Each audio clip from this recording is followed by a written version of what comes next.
කතා කරා විද්‍යුත් ඍණතාව කියලා එකක් ගැන. විද්‍යුත් ඍණතාව කියලා කියන්නේ රසායනික බන්ධනයක ඇති ඉලෙක්ට්‍රෝන බන්ධනයට සහභාගී වන යම් පරමාණුවක් දෙසට ආකර්ෂණය කර ගැනීමේ හැකියාව. පැහැදිලිනේ? සහසන්නිජ බන්ධන හදනකොට නම් පරමාණු දෙක සම ඉලෙක්ට්‍රෝන ප්‍රමාණ බැගින් දානවා. එක ඉලෙක්ට්‍රෝන එක බැගින් දානවා. නැත්නම් ඉලෙක්ට්‍රෝන දෙක බැගින්, නැත්නම් ඉලෙක්ට්‍රෝන තුන බැගින් දාලා ඉලෙක්ට්‍රෝන යුගලයක්, යුගල් දෙකක්, යුගල් තුනක් ඔය ආදී වශයෙන් හවුලේ තියාගෙන තමාගේ සන්නිජතා කවචය සම්පූර්ණ කරගෙන ස්ථායී වෙනවා. ඒකට ඒ අවස්ථාවේදී ඒ දෙන්නම දාන ඉලෙක්ට්‍රෝන දෙන්න අතර හවුලේ තියාගෙන තමයි බන්ධන හදන්නේ. ඒකට ඒ බන්ධන වලට සහභාගී වෙන ඉලෙක්ට්‍රෝන පරමාණු දෙකටම පොදුයි. පැහැදිලිනේ? සහසන්නිජ බන්ධන හදනකොට පරමාණු දෙකම ඉලෙක්ට්‍රෝන ප්‍රදානය කරනවා. ඒකට ඒ බන්ධනයට සහභාගී වෙන ඉලෙක්ට්‍රෝන වලට අපි කියනවා බන්ධන ඉලෙක්ට්‍රෝන කියලා. මේ බන්ධන ඉලෙක්ට්‍රෝන පරමාණු දෙක අතරම හවුලේ තියාගන්න. සම ප්‍රමාණ වලින් තමයි ඉලෙක්ට්‍රෝන දාන්නේ. එක පරමාණුවක් එක ඉලෙක්ට්‍රෝනයක් දෙනවා නම් අනිත් පරමාණුව එක ඉලෙක්ට්‍රෝනයක් දෙනවා. එක පරමාණුවක් ඉලෙක්ට්‍රෝන දෙකක් දෙනවා නම් අනිත් පරමාණුව ඉලෙක්ට්‍රෝන දෙකක් දෙනවා. ඒ ආකාරයට සම ඉලෙක්ට්‍රෝන ප්‍රමාණ තමයි මේ හවුල් බන්ධනය සඳහා දායක වෙන්නේ. හැබැයි අපි තුන්වෙනි පාඩමේදී කතා කරා විද්‍යුත් ඍණතාව. එක් පරමාණු වල බන්ධන ඉලෙක්ට්‍රෝන තමා දෙසට ඇද ගැනීමේ හැකියාව එකිනෙකට වෙනස් වෙනවා. ඉලෙක්ට්‍රෝන ආකර්ෂණය කර ගැනීමේ හැකියාව මූල ද්‍රව්‍යයට වෙනස් වෙනවා. සමහර මූල ද්‍රව්‍ය ඉන්නවා විද්‍යුත් ඍණතාව ඉතාම ඉහළයි. ඒකට එයාලට පුළුවන් ඉලෙක්ට්‍රෝන ආකර්ෂණය කරගන්න. තවත් සමහර පරමාණු වල විද්‍යුත් ඍණතාව අඩුයි. ඒත් ඒ වගේ බන්ධන ඉලෙක්ට්‍රෝන ආකර්ෂණය කර ගැනීමේ හැකියාව අඩුයි. පැහැදිලිනේ? දැන් විද්‍යුත් ඍණතාව කියන එක මතක තියන්න ඕනේ මේ පාඩම කරගෙන යනකොට. විද්‍යුත් ඍණතාව කියලා කියන්නේ බන්ධනයකදී බන්ධන ඉලෙක්ට්‍රෝන තමා දෙසට ඇද ගැනීමේ හැකියාව. හරි. එක් පරමාණු සඳහා විද්‍යුත් ඍණතා අගයක් ගැන අපි කතා කරා. එක් පරමාණු සඳහා විද්‍යුත් ඍණතාවය එකිනෙකට වෙනස්. හැබැයි සමාන පරමාණු වල විද්‍යුත් ඍණතාවය සමානයි. කියන්නේ හයිඩ්‍රජන් පරමාණු ගත්තොත් සෑම හයිඩ්‍රජන් පරමාණුකම බන්ධන ඉලෙක්ට්‍රෝන ඇද ගැනීම හැකියාව නැත්නම් විද්‍යුත් ඍණතාවය එකිනෙකට සමානයි. සෑම ඔක්සිජන් පරමාණුක විද්‍යුත් ඍණතාවය එක හා සමානයි. සෑම නයිට්‍රජන් පරමාණුකම විද්‍යුත් ඍණතාවය එක හා සමානයි. හැබැයි හයිඩ්‍රජන් සහ ඔක්සිජන් ගත්තොත් ඒ දෙන්නගේ විද්‍යුත් ඍණතාවය එකිනෙකට වෙනස්. ඔක්සිජන් සහ ෆ්ලෝරින් ගත්තොත් ඒ දෙන්නගේ විද්‍යුත් ඍණතාවය එකිනෙකට වෙනස්. වෙනස් මූල ද්‍රව්‍ය පරමාණු වල විද්‍යුත් ඍණතාවය එකිනෙකට වෙනස් වෙනවා. සමාන මූල ද්‍රව්‍ය පරමාණු වල විද්‍යුත් ඍණතාවය එකිනෙකට සමානයි.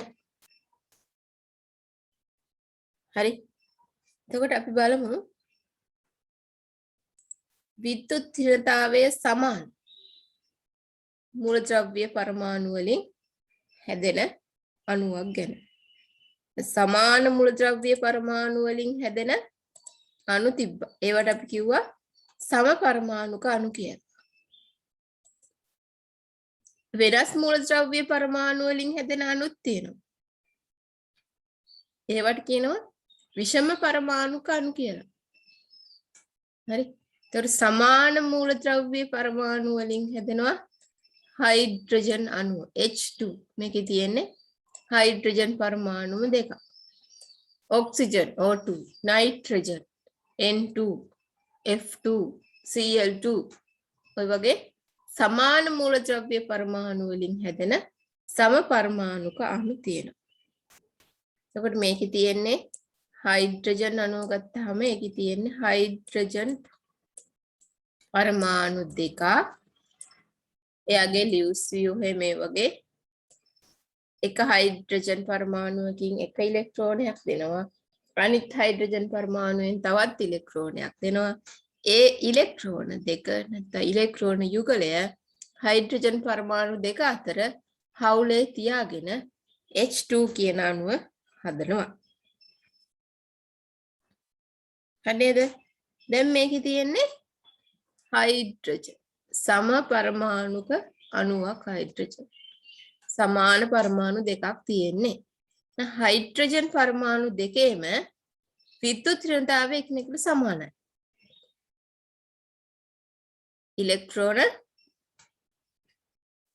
ඇද ගැනීමේ හැකියාව එකිනෙකට සමානයි. හරි. ඒ නිසා මේ තියෙන බන්ධන ඉලෙක්ට්‍රෝන යුගල මේ දෙන්න අතරම සමසමව විහිදිලා යනවා. හරි. මේ තියෙන ඉලෙක්ට්‍රෝන යුගල මේ දෙන්න අතරම සමානව තමයි විහිදෙන්නේ. හරි. දැන් මේ දෙන්න හවුල් ව්‍යාපාරයක් කරනවා 50% කොටස් දාලා. ඒතකොට ලැබෙන ලාභයත් දෙන්න අතර 50% බෙදලා යනවා. හරි. ඒ නිසා මේ වගේ අණුවල ඉලෙක්ට්‍රෝන පරමාණු දෙක වටේටම සමමිතිකව පවතිනවා.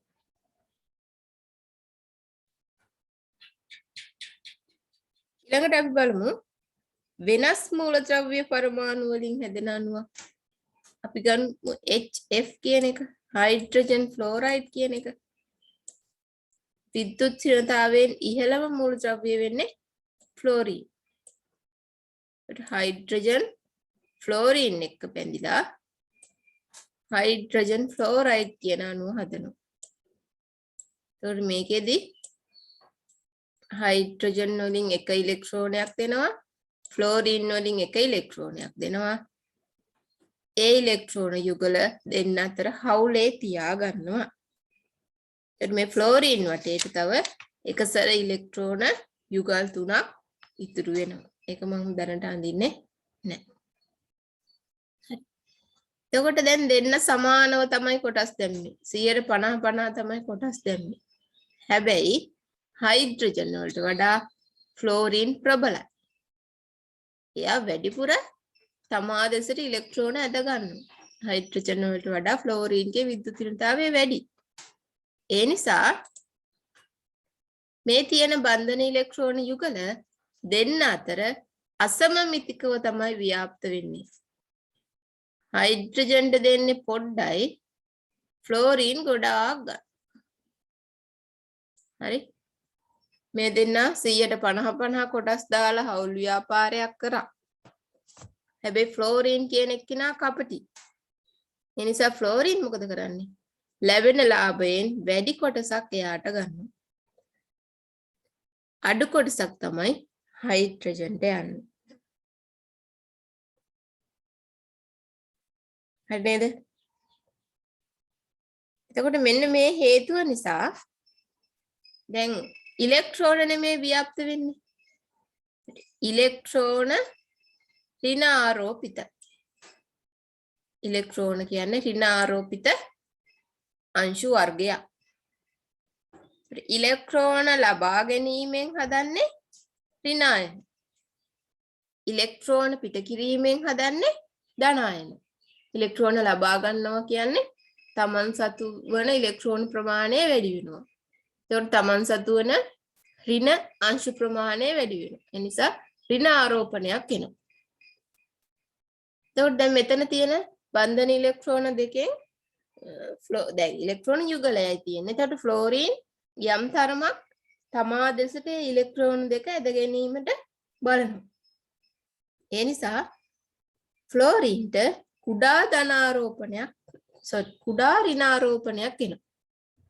ඉලෙක්ට්‍රෝන ඇද ගැනීම නිසා යාට කුඩා ඍණාරෝපණයක් එනවා. අර අයනික බන්ධන වල වගේ සම්පූර්ණ ඍණාරෝපණයක් එන්නේ නැහැ. ඉලෙක්ට්‍රෝන යුගලයි තියෙන්නේ. ඒ යුගල දෙන්න අතරම බෙදෙනවා යම් යම් වශයෙන්. ඒ නිසා මේ හයිඩ්‍රජන් ෆ්ලෝරයිඩ් කියන එක ගත්තාම ෆ්ලෝරීන් දෙසට ඉලෙක්ට්‍රෝන වැඩිපුර ඇද ගන්නවා. එතකොට මේ කුඩා කියන්න අපි දානවා මෙන්න මේ වගේ සංකේතයක්. මේකට කියන්නේ ඩෙල්ටා කියලා. කුඩා කියන එක දාන්න සංකේතය තමයි මේ. එතකොට ෆ්ලෝරීන්ට කුඩා ඍණාරෝපණයක් එනවා. එතකොට කුඩා ඍණාරෝපණය මෙන්න මේ වගේ අපිට ලියන්න පුළුවන්. ඊට සාපේක්ෂව හයිඩ්‍රජන්ට එනවා කුඩා ධනාරෝපණයක්. එතකොට යාගේ තිබ්බේ ඉලෙක්ට්‍රෝන එකයි. ඒ ඉලෙක්ට්‍රෝනය සම්පූර්ණයෙන්ම පිට කරන්නේ නැහැ. හැබැයි සුළු වශයෙන් ෆ්ලෝරීන් දෙසට ඒ ඉලෙක්ට්‍රෝනය ඇද ගන්නවා. ඒ නිසා යාට සුළු ධනාරෝපණයක් එනවා. ඒකට කුඩා ධනාරෝපණයක් කියන්න තමයි අපි මේ සංකේතය දාන්නේ. ඩෙල්ටා ධන සහ ඩෙල්ටා ඍණ විදියට හයිඩ්‍රජන් සහ ෆ්ලෝරීන් ද්‍රවීකරණය වෙනවා. හරි මේකට අපි කියනවා ද්‍රවීකරණය කියලා. ෆ්ලෝරීන් පරමාණුවට ඉතා කුඩා ඍණාරෝපණයක් සහ හයිඩ්‍රජන් පරමාණුවට ඉතා කුඩා ධන ආරෝපණයක් ලැබේ. හරි මේ නිසා හයිඩ්‍රජන් ෆ්ලෝරයිඩ් කියන අණුව ද්‍රවීකරණයට ලක් වෙනවා.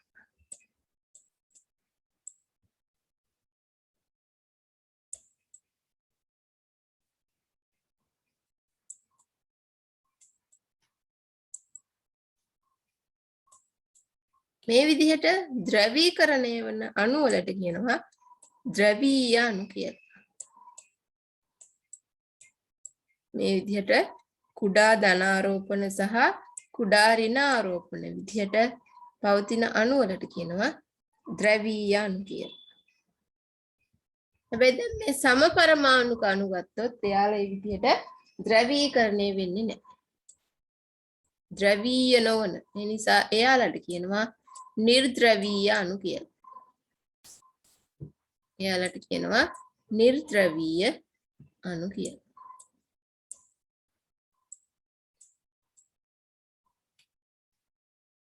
එතකොට සමපරමාණුක අණුවක් දෙන්නගේම ඉලෙක්ට්‍රෝන ව්‍යාප්තිය සමාන නිසා විද්‍යුතිනතාවය සමාන නිසා බන්ධන ඉලෙක්ට්‍රෝන දෙන්න අතරම සමසමව විහිදෙනවා. ඒ නිසා ඒවා නිර්ද්‍රවීය අණු වෙනවා. හැබැයි විද්‍යුතිනතාවයෙන් අසමාන පරමාණු දෙකක් සහසනුජ බන්ධනයකින් බැඳිලා බන්ධනයක් හදනකොට ඒ බන්ධන ඉලෙක්ට්‍රෝන දෙන්න අතර ව්‍යාප්ත වන ආකාරය එකිනෙකට වෙනස් වෙනවා. හරි. ඒතර විද්‍යුතිනතාවයෙන් වැඩි පරමාණු දෙසට ඉලෙක්ට්‍රෝන වැඩිපුර ආකර්ෂණය කරගන්නවා. විද්‍යුතිනතාවයෙන් අඩු පරමාණුවට ලැබෙන්නේ සුළු කොටසක් පමණයි. එම නිසා විද්‍යුතිනතාවයෙන් වැඩි පරමාණුව ඩෙල්ටා ඍණ විදිහට දැන් කුඩා ඍණාරෝපණයක් ලැබෙන නිසා විද්‍යුතිනතාවයේ අඩු පරමාණුව කුඩා ධන ආරෝපණයක් ලැබෙන නිසා ද්‍රවීකරණයට ලක් වෙනවා. ඒ නිසා අපි කියනවා ඒවට ද්‍රවීය අණු කියලා. හරි. එතකොට මේ වගේ තියෙන බන්ධන වලට කියනවා ද්‍රවීය සහසංයුජ බන්ධන කියලා. හරි. දැන් හයිඩ්‍රජන් ෆ්ලෝරයිඩ් කියන අණුවේ තියෙන ද්‍රවීය සහසංයුජ බන්ධනයක්. හැබැයි විද්‍යුතිනතා සමාන පරමාණු දෙකකින් හදන්නේ නිර්ද්‍රවීය අණු. ඒ වගේ තියෙන්නේ නිර්ද්‍රවීය සහසංයුජ බන්ධන. හරි. තව එකක් බලමු අපි ජල අණු.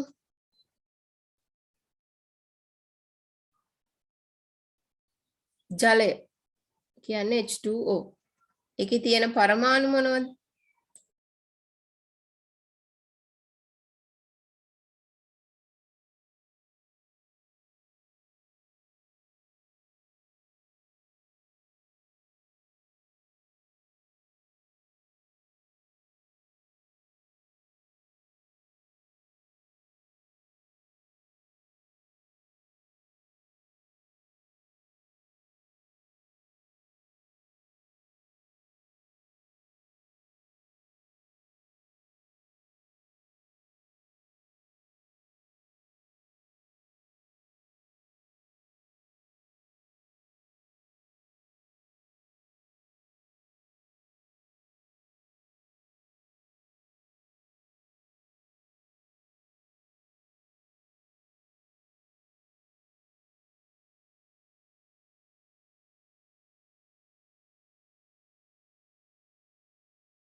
මෙහෙමයි ජල අණුව හැදෙන්නේ. ඔක්සිජන් එකක් වටේට හයිඩ්‍රජන් පරමාණු දෙකක් බැඳෙනවා. හරි. එතකොට දැන් මෙතන බන්ධන දෙකක් තියෙනවා. OH බන්ධන දෙකක් තියෙනවා. එක හයිඩ්‍රජන් පරමාණුවකුත් ඔක්සිජන් එක්ක බැඳෙනවා. තව හයිඩ්‍රජන් පරමාණුවක් ඒ ඔක්සිජන් එක්ක බැඳෙනවා. ඒතර බන්ධන දෙකක් තියෙනවා. ඒතර අපි සලකමු මේ එක OH බන්ධනය. ඒතර ඔක්සිජන් සහ හයිඩ්‍රජන් ගත්තහම විද්‍යුත් ඝනතාවය වැඩි ඔක්සිජන් වල. දැන් මතක තියෙන්න ඕනේ විද්‍යුත් ඝනතාවය වැඩි වෙන ආකාරය. ආවර්තිතා වගුවේ වමේ සිට දකුණට යන විට විද්‍යුත් ඝනතාවය වැඩි වෙනවා. ඒ ටික මතක තියෙන්න ඕනේ. ආවර්තිතා වගුවේ වමේ සිට දකුණට යන විට ආවර්තයක් දිගේ විද්‍යුත් ඝනතාවය වැඩි වෙනවා. මතකද? ඊළඟට කාණ්ඩයක් දිගේ ආවර්තිතා වගුවේ කාණ්ඩයක් දිගේ ඉහළ සිට පහළට යන විට විද්‍යුත් ඝනතාවය අඩු වෙනවා. හරි. එතකොට හයිඩ්‍රජන් සහ ඔක්සිජන් ගත්තාම මේ දෙන්න ආවර්ත දෙකක තමයි ඉන්නේ. කාණ්ඩත් දෙකක ඉන්නේ. හැබැයි හයිඩ්‍රජන් වලට වඩා ඔක්සිජන් වල විද්‍යුත් ඝනතාවය වැඩි. හයිඩ්‍රජන් වල 2.1ක් වගේ තමයි තිබ්බේ. ඔක්සිජන් වල විද්‍යුත් ඝනතාවය ඔක්සිජන් කියන්නේ ෆ්ලෝරීන් ළඟම තියෙන එක. විද්‍යුත් ඝනතාවය වැඩිම එක්කිනා ෆ්ලෝරීන් 4යි යාගේ. ඒ ළඟම තමයි ඔක්සිජන් ඉන්නේ. ඒකට ඔක්සිජන් වල 3.5ක විද්‍යුත් ඝනතාවයක් තියෙනවා. ඒකට හයිඩ්‍රජන් සහ ඔක්සිජන් තමයි ජලයේ තියෙන්නේ. ඔක්සිජන් වල විද්‍යුත් ඝනතාවය හයිඩ්‍රජන් වලට වඩා වැඩි. ඒ නිසා මේ බන්ධන ඉලෙක්ට්‍රෝන ඔක්සිජන් දෙසට ඇද ගැනීමේ හැකියාව වැඩි. හරි. හයිඩ්‍රජන් වලට පොඩ්ඩයි එන්නේ. ඔක්සිජන් වැඩිපුර බන්ධන ඉලෙක්ට්‍රෝන ඇද ගන්න. මේ නිසා ඔක්සිජන් වලට කුඩා ඍණාරෝපණයක්, ඉතා කුඩා ඍණාරෝපණයක් එනවා. හයිඩ්‍රජන් වලට ඉතා කුඩා ධන ආරෝපණයක් එනවා. හරි. ජල අණුවේ OH බන්ධනය සැලකුවාම ඔක්සිජන් පරමාණුවේ විද්‍යුත් ඝනතාවය වැඩි නිසා ඔක්සිජන් වලට ඉතා කුඩා ඍණාරෝපණයකුත් හයිඩ්‍රජන් වලට ඉතා කුඩා ධන ආරෝපණයකුත් ඇති වෙන විදිහට ද්‍රවීකරණය වෙනවා. හරි. ඒ නිසා ජලයේ තියෙන්නේ ද්‍රවීය සහ සංයුජ බන්ධන. මේ ජල අණුවේ ද්‍රවීකරණය බොහෝ අවස්ථාවල විස්තර කරන්න දෙනවා. ඒ නිසා අවබෝධ කරගන්න තේරුම් නැත්නම් නැවත අහන්න. හරි. ජල අණුවේ ද්‍රවීකරණය වී ඇති ආකාරය විස්තර කරන්න එනවා. නිසා අහගන්න. ජල අණුවේ තියෙන්නේ OH බන්ධන දෙකක්. OH බන්ධනය සැලකුවාම හයිඩ්‍රජන් වලට වඩා ඔක්සිජන් වල විද්‍යුත් ඝනතාවය වැඩි බැවින් ඔක්සිජන් වලට කුඩා ඍණාරෝපණයක් සහ හයිඩ්‍රජන් වලට කුඩා ධන ආරෝපණයක් ලැබෙන ආකාරයට ජල අණුව ද්‍රවීකරණයට ලක් වෙනවා. එබැවින් ජලය කියන්නේ ද්‍රවීය සහ සංයුජ බන්ධන සහිත සංයෝගයක්. හරි. එතකොට දැන් අපි ඔක්සිජන් දෙපැත්තෙන් හයිඩ්‍රජන් දෙක ඇඳලා අර තිත් කතිර සටහන් එහෙම ඇඳට ජල අණුව තියෙන්නේ මෙන්න මේ ආකාරයට. පොඩ්ඩක් පහළට වෙන්න තමයි හයිඩ්‍රජන් පරමාණු දෙක පිහිටන්නේ. එතකොට දැන් මේකේ කෝණයක් හැදිලානේ. හරි. ඔක්සිජන් මැද තියෙනවා හයිඩ්‍රජන් දෙක අතර කෝණයක් තියෙනවා. ඒ නිසා අපි මේකට කියනවා කෝණික හැඩය කියලා. හරි. කෝණික හැඩය. එතකොට ජල අණුව ස්වභාවයේ පවතින්නේ කෝණික හැඩයකින් යුක්තව. මේ හැඩයත් මතක තියාගන්න. මේවත් ඔය බහුවර්ණ වලට එහෙම අහනවා. හරි.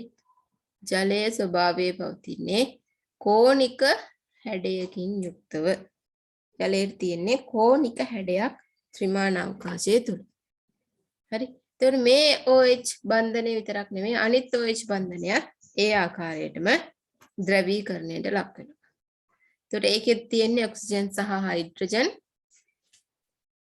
විද්‍යුත්නතාවයේ වැඩි වෙන්නේ ඔක්සිජන්. එතකොට ඔක්සිජන් වලට කුඩා ඍණාරෝපණයක් සහ හයිඩ්‍රජන් වලට කුඩා ධන ආරෝපණයක් ලැබෙන විදිහට ජල අණුව ද්‍රවීකරණයට ලක් වෙනවා.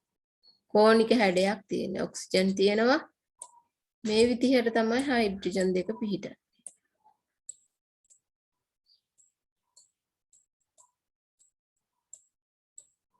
එතකොට ඔක්සිජන් වලට ඉතා කුඩා ඍණාරෝපණයක් ලැබිලා තියෙනවා. හයිඩ්‍රජන් දෙකටම ඉතා කුඩා ධන ආරෝපණ ලැබිලා තියෙනවා. ඒත් මතක තියාගන්න ජලයේ තියෙන්නේ ද්‍රවීය සහ සංයුජ බන්ධන. ජලය කියලා කියන්නේ ද්‍රවීය අණුවක්.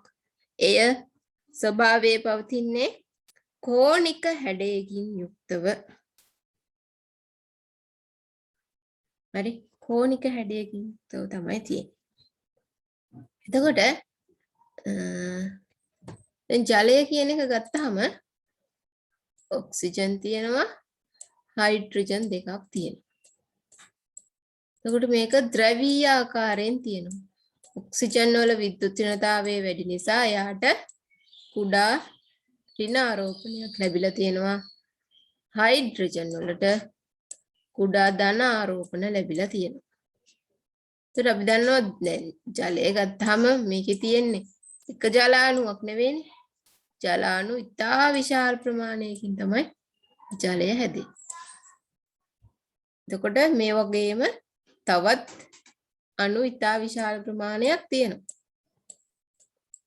හරි H2O අණු ඉතා විශාල ප්‍රමාණයක් ජලය දැන් අපි ජලයේ බිඳුවක් ගත්තත් ඒකේ අණු ඉතා විශාල ප්‍රමාණයක් තියෙනවා. ඒ සෑම අණුවක්ම ඔක්සිජන් වලට ඩෙල්ටා ඍණ විදිහටත් හයිඩ්‍රජන් වලට ඩෙල්ටා ධන විදිහටත් ආරෝපණය වෙලා තියෙනවා. දැන් අපි දන්නවා ධන සහ ඍණ ආකර්ෂණය වෙනවා.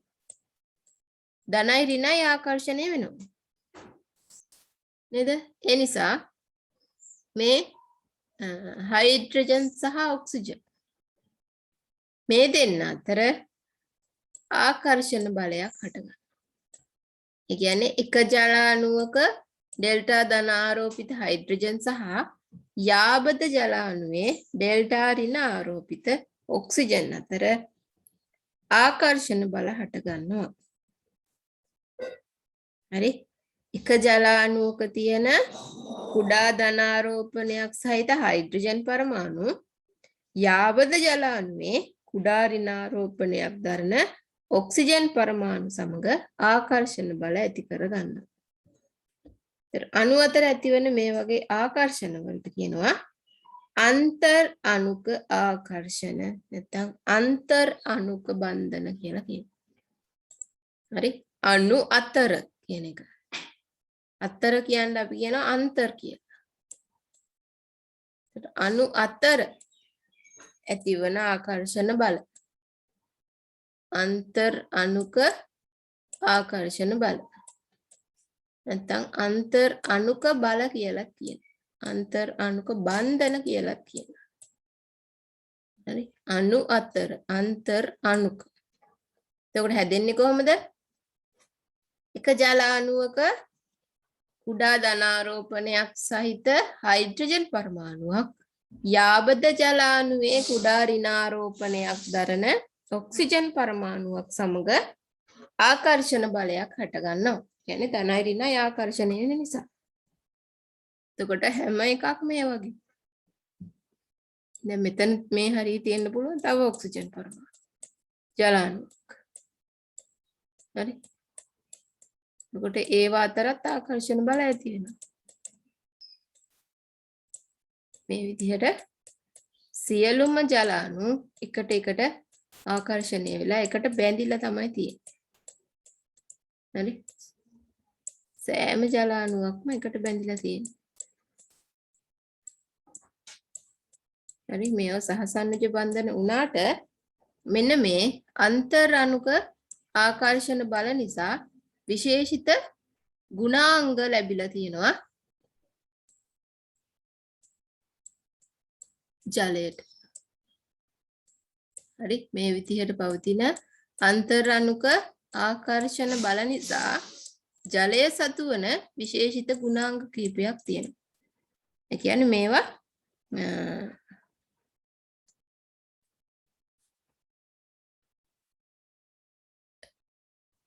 දැලිසක් විදිහට මේ විදිහට හැදිලා තියෙනවා. හරි මේ නිසා තමයි කාම්බර උෂ්ණත්වයේදී ජලය ද්‍රවයක් විදිහට පවතින්නේ. සාමාන්‍යයෙන් සහසන්නිජ සංයෝග වායු ආකාරයෙන් තමයි තියෙන්නේ. බොහොමයක් සහසන්නිජ සංයෝග වායු ආකාරයෙන් තියෙනවා. හැබැයි මෙන්න මේ ජලයේ තියෙන අන්තර් අණුක ආකර්ෂණ බල නිසා ජලය කාම්බර උෂ්ණත්වයේදී ද්‍රවයක් ලෙස පවතිනවා. හරි ඊට අමතරව දැන් ජලයේ තාපාංකය ඉතාම ඉහළයි.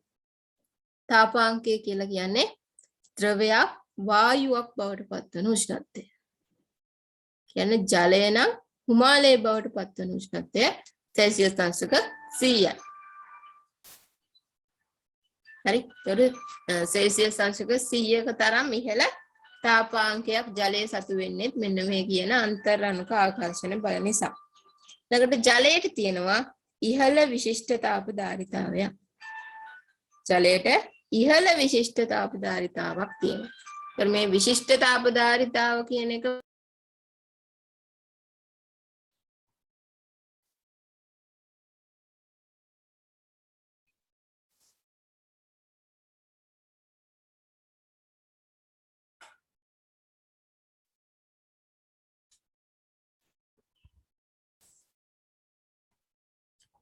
විශිෂ්ට තාප ධාරිතාවය කියන එක අපිට